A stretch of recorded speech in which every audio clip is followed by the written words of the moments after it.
हिंदुस्तान के मुसलमानों के खिलाफ एक जंग छिड़ चुकी है। मुसलमानों के खिलाफ एक नफरत की मुहिम चलाई जा रही है, एक मंसूबाबंद साजिश। मुल्क के फिरका परस्त ताकतें बहुत ही तेजी से एक प्लान्ड और स्ट्रैटेजिक तरीके से मुसलमानों के खिलाफ आगे बढ़ रहे हैं।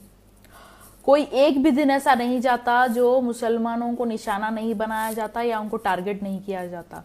हर एक तौर तरीका अपनाया जा रहा है। बात कभी हमारे मस्जिदों पे आ जाती है तो कभी हिजाब से प्रॉब्लम, कभी मुसलमानों के घरों पर बुलडोजर चलाए जाते हैं तो कभी मुसलमानों की मॉब लिंचिंग होती है, कभी जय श्री राम नाम बोलने पर मार दिया जाता है तो कभी सिर्फ मुसलमान होने की वजह से मार दिया जाता है। कभी प्रॉब्लम आ जाती है अज़ान से तो कभी प्रॉब्लम आ जाती है हमारे नमाज पढ़ने से। कभी कहते हैं कि मस्जिदों में लाउड स्पीकर बैन कर देंगे तो कभी मस्जिदें तोड़ने की बात करते हैं। रामनवी जुलूसों में मुसलमानों पर अटैक किया जाता है तो कभी मुसलमानों की जीनोसाइड निकालने की बात होती है। और उसके बाद जो जीनोसाइड निकालने की बात करते हैं उनको अरेस्ट नहीं करते, लेकिन मुसलमानों पर बेबुनियाद यूएपीए लगा दिया जाता है। हमारे हिंदू भाइयों को हमारे खिलाफ भड़काने के लिए कश्मीर फाइल्स जैसी मूवी बनाई जाती है तो कभी तबलीगी जमात पर बेबुनियाद जो है कोविड फैलाने के इल्ज़ाम लगाए जाते हैं, तो कभी हलाल मीट बैन कर देंगे कहते हैं। आर्टिकल 370, ट्रिपल तलाक, सीए, एनआरसी और अब बात चल रही है यूनिफॉर्म सिविल कोड की। अब उनको कुतुब मीनार और ताजमहल में भी मंदिर नजर आते हैं क्योंकि उसे मुगलों ने बनाया था। अब इतनी सारी चीजें हैं और अब वो कल क्या बोलने वाले हैं या क्या करने वाले हैं या क्या होने वाला है ये हम सोच भी नहीं सकते।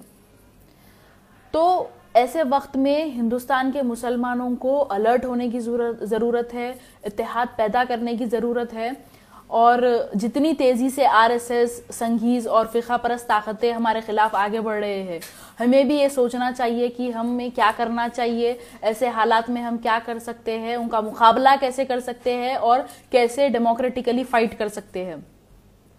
ये वक्त ऐसा है कि हमें एकजुट होना है और अपने लोगों के खिलाफ नहीं बोलना है, उन पर इल्जाम नहीं लगाना है। हमें एकजुट होकर बल्कि आपस में नहीं दुश्मनों का मुकाबला करना है, दुश्मनों से लड़ना है। ये वक्त ऐसा है कि हर सेक्युलर इंडियन को, हमारे हिंदू भाइयों को इन चीज़ों के खिलाफ बोलना चाहिए। ये वक्त ऐसा है कि हर मुस्लिम लीडर चाहे कोई भी पार्टी से हो इसके खिलाफ बोलना चाहिए। और जो लीडर्स सेक्युलर होने का वादा करते हैं, जो मुसलमानों के वोट लेते हैं, उनको भी इन चीज़ों के खिलाफ आवाज़ उठानी चाहिए, लेकिन सब खामोश है। इस्लामोफोबिया के खिलाफ आवाज़ बुलंद करने वाले एक ही लीडर है, असदुद्दीन ओवैसी साहब। वो तो अपना काम कर रहे हैं, हमें भी चाहिए कि हम भी कुछ करें और अपनी आवाज़ बुलंद करें।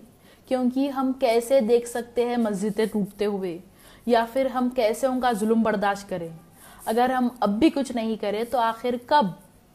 Germanton super speciality Hospital, doctor Mir Jawad Zar Khan, senior experienced orthopaedic surgeon, bone fracture, joint replacement, hip replacement और स्पाइन सर्जरी कामयाबी से अंजाम दे रहे हैं। इसके अलावा neuro surgery, cardiology, gynaecology, dental, general medicine, dialysis और फिजियोथेरेपी जैसे शोबाजात में इंतहाई कामयाबी के साथ वाजिबी फीस में इलाज किया जा रहा है। शेयरिंग और प्राइवेट रूम्स, अस्पताल में 24 घंटे MRI, CT scan, 2D digital x ray, ultrasound, operation theatre, ICU और लैब की सहूलत दस्तयाब है। आपकी उम्मीदों के ऐन मुताबिक Germanten super speciality hospital, pillar number 150, Attapur, Hyderabad.